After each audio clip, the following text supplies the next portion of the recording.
Hello, I'm Kim Ross. Welcome to the latest episode of podcast Creating Connections, Move, Sleep, Eat, or Move, Eat, Sleep, not quite sure, one of those words. This is a take two for me because I did record this episode. Something happened with Zoom, so I'm trying again.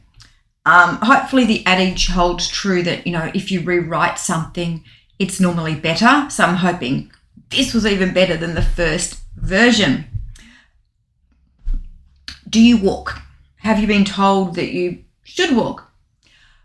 There's so many associations that have been found between walking and health, whether it's walking for physical health or mental health, that it's become the exercise that a lot of people do because it's good for them.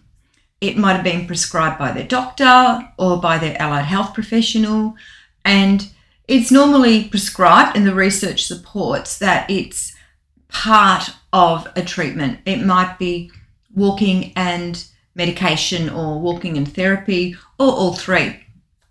When I was at uni, I did a minor thesis on walking and depression in adolescence, and there were certainly really strong links back then with what an important part of a treatment protocol that walking was.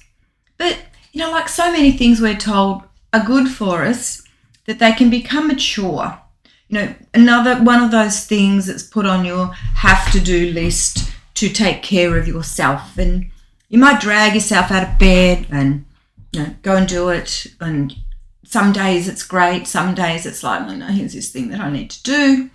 And you find yourself, if you're like most people, propelled by motivation. I'm going to do this to get my cholesterol down. I'm going to do this to help my weight. I'm going to do this to achieve a particular goal. And what I'm talking about that's a bit different on my Walking is Awesome program is to make walking itself enjoyable is the key. To move it from something on your have to do to I want to do this.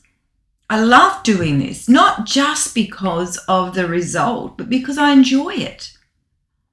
And you might be sitting there going, oh, really? I've got this and this, and it's hard to find the time or time for myself. My feet hurt. I don't feel safe in my environment. It is boring. You can't convince me otherwise. But if you're tuning into this, you want something more, and there's something more. And because this is all about connection, that's kind of where we're going to start. One of the things that was huge for me a couple of years ago was I lost a lot of weight. I lost over 20 kilos, and it was over a year, and it was a big part nutrition, nutrition, movement, habits, mindset, all those things come together. It's not, ever one thing that causes such a change in life. But, walking was that thing that I come back to. And I've always walked, except when I had problems with my knees and I couldn't walk. And that was so difficult. And if you're listening to this and experiencing chronic pain, I kind of realize how hard it is. And pain is a barrier to walking. We're not addressing that in this podcast, but it is something we talk about in the program. And if you're experiencing any sort of pain when you walk, whether it's knee, hip, feet, please speak to your GP, podiatrist, a mental health, not a mental health, a physical health person. Mental health therapists can help you in how you manage your pain, and we can look at how you can walk and what you can do to incorporate the reality of living with pain in such a program.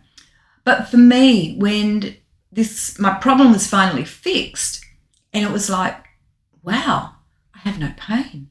My knees are pain-free. And it was such a great reminder of the privilege of having a body that walked. And here's something hardly anyone knows about me apart from my close family, is that many years ago I was with someone who had muscular dystrophy, and walking for them was a challenge. They were in that space where it was before wheelchair, where they were still able to walk, but it was a challenge, every day. And it was something that they took pride in, that they were still able to walk, and they reveled in that feeling. So I think that's probably one of the reasons why, I treasure the walking part of it, and why the tip I'm sharing today is about loving your body, regardless of the size, regardless of how far you can walk. Just loving your body because it is your body and it is doing amazing, magical things for you. So this is my tip I'm sharing today, and it's about, practicing connecting, appreciating your body.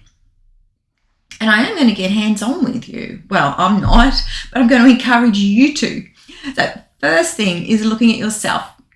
If you can, in the mirror. If that's too confronting, don't. You don't have to. For me, it was like, okay, this is my body. These are my legs. These are my thighs. This is my stomach. This is me. And getting comfortable with that. I know that's not as easy as what I'm saying for many of you. I get that. It's putting hands on. These are my thighs. This is my stomach. You can't see me, but I'm doing it. I'm like, this is my stomach. These are my thighs. These are my legs. Getting to know and appreciate, and then moving with those. When I do it today, when I'm walking to connect with myself, I might put my hands on my legs and notice my muscles moving and appreciate how brilliant that is, that I have the power to move from A to B all by myself. Me, I can do it. I was able to do it when I was fatter. I can do it now. There's a little hill, it's a tiny slope near me, but when I was heavily pregnant, going up that slope was so difficult. It was like climbing Everest. One of my friends, Brooklyn Storm, actually climbed to the base camp at Mount Everest, and to me, climbing that slope felt just as hard. So don't take walking for granted. So tuning in to your body is a key in helping you move from walking's a chore, walking something that's good for me, so I have to do it, to wow, walking is awesome. Covered a lot in this short little podcast today, and I know I've touched on barriers, both mental and physical, that many of you may be experiencing, which is why I've created the Walking is Awesome program. So each week we can break it down and look at one of those factors. If you're interested, the link's below, wherever I'm posting this. Please reach out, speak to me about it, have a look. It's a waiting list link, so sign up for more information. Hoping to release it in July so I can share some of the passion about how to make walking an enjoyment and not just a chore. And we're going to look at things about how do we create habits about this? How do we overcome some of the barriers? What do we do if we feel anxious when we're walking? What about listening to music? How do we tune in using mindfulness? Walking's a microcosm of your life. And there's so much that you can pack into a short urban walk. And that's what I'm talking about. I'm not talking about hiking to base camp. Fantastic for those who do that, who hike. I'm talking about urban walking. I'm talking about walking that's accessible to anyone, provided you can physically walk. So there you go. Well, all right. I will see you next time and probably talk a little bit more about some of the magic power that you can get from changing walking from boring to awesome. Bye, guys.